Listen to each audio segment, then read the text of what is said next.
এই নে, নে বোন, এবার তুই মার। এই দেখ ভাই, বাইরে ঝড় উঠেছে। মা, বাইরে ঝড় উঠেছে, মনে হয় কালবৈশাখী আসবে। যা গরম পড়েছিল কয়দিন। এই ভাই, কালবৈশাখী হবে বলছে, আমার খুব ভয় করছে রে। এতে ভয়ের কি আছে? এমন ভাবে বলছে যেন তার ভয় লাগে না। ভিতর টিম একটা।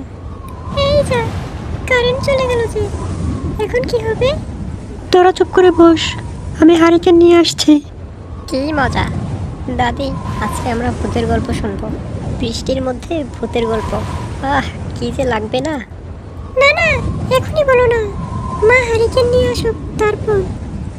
এই যে হারিকেন নিয়ে এসছি। শোন তবে, আমাদের বাড়ির উঠোনে এক বিশাল বটগাছ ছিল। সেখানে একটা নিশিভূত থাকতো। ইয়া বড় বড় তার দাঁত।